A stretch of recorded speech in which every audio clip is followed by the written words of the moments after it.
Annyeonghaseyo, Yarabun. Welcome back to my YouTube channel, and for those who've joined me for the first time, welcome to A2A.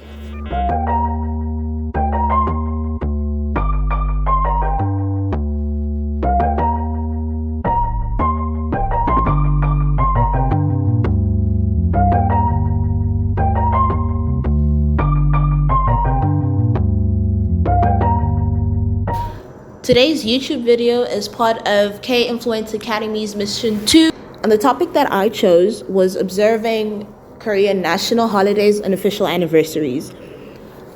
I chose 4 holidays to observe, and I'm going to talk about them in the video. So I hope you enjoy this video as much as I enjoyed making it.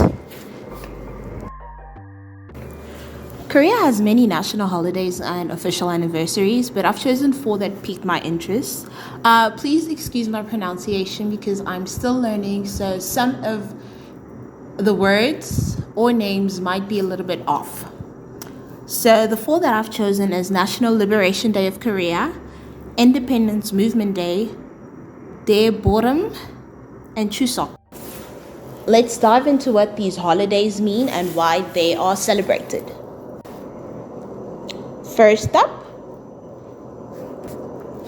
is National Liberation Day of Korea. When I read the name, I automatically assumed that this day was to commemorate Korea being free from another country's colonial rule. After a little bit of research, I find it to be somewhat true. Now let's back up a bit and revisit history. During 1910 to 1945, Japan ruled over Korea. Korea suffered most during the Japanese wartime mobilization, where Korean men were either forced to fight front of the line for the Japanese or sent to work in factories, while young women were forced to be comfort women for the Japanese soldiers. The turning point came when the Korean Restoration Army, also known as the Korean Liberation Army, and allied forces, including the British Army and the Eagle Project, fought with Japan in China until the Japanese surrendered in August 1945. On the 15th of August 1945, Japan's emperor announced the country's surrender, including all forces of the Imperial Japanese Army. National Liberation Day of Korea is now celebrated annually on the 15th of August. Various activities take place, and an official ceremony is attended by the head of state. This ceremony would either be hosted at Independence Hall of Korea or Sejong Center for the Performing Arts. During this time, most buildings and homes are decorated with the Korean flag, and you can hear the official Kwanbokjol song being sung at the ceremonies. Now that is one way to celebrate the blood, sweat, and tears of those that fought for freedom.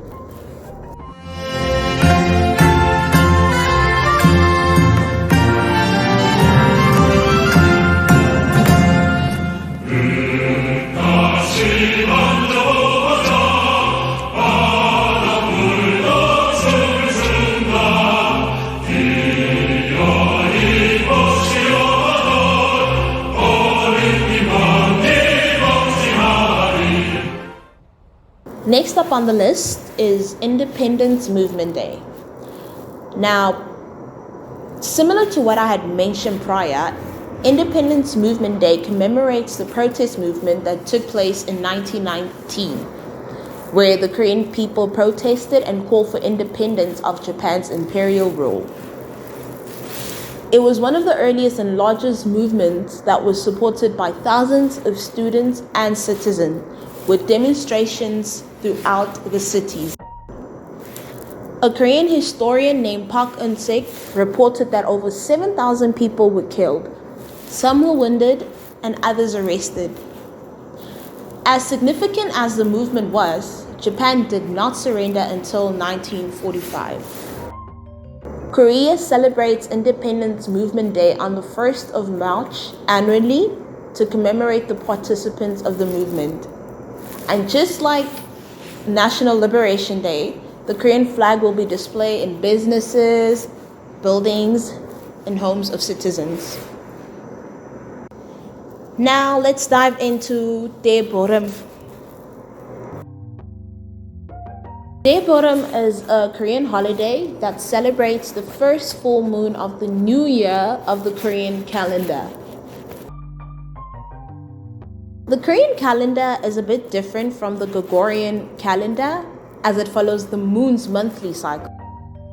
So in most parts of the world celebrate New Year's on the 1st of January according to the solar calendar. Daeboram would be celebrated on the first day of the first lunar month. A bit confusing at first, but you'll get the hang of it.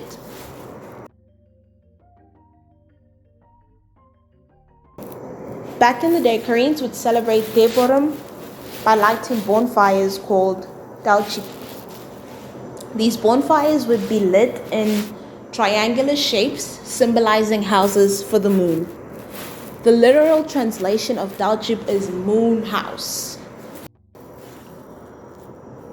The best place to celebrate this day, in my opinion, is in Busan, where they have a fire festival where there's like kite flying, traditional performances, and many more.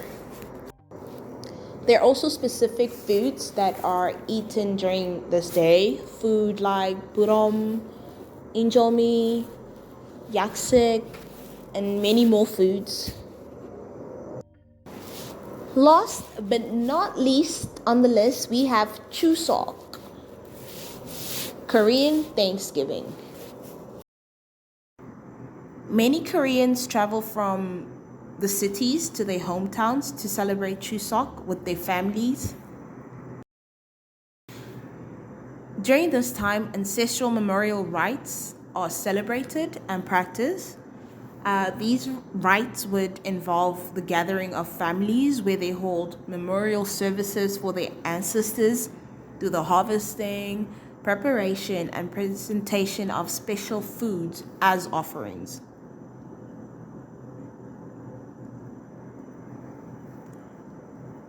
You'll also see many Koreans wearing the hanbok, which is a traditional dress that is worn on special holidays.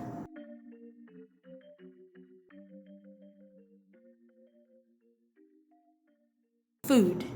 Songpyeon is a Korean rice cake that looks like a half moon and is prepared with rice powder filled with sesame seed, red beans, other beans, chestnuts, and etc.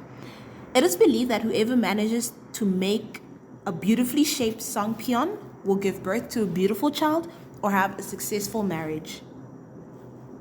Other dishes that are enjoyed during Chuseok are chapchi, a stir-fried noodle dish, Korean pancakes, and many. So that concludes the list of Korean holidays that I chose. I hope you guys learned a little bit as much as I did and enjoyed the video. I hope to see you next time. Don't forget to like, comment, and subscribe. 안녕!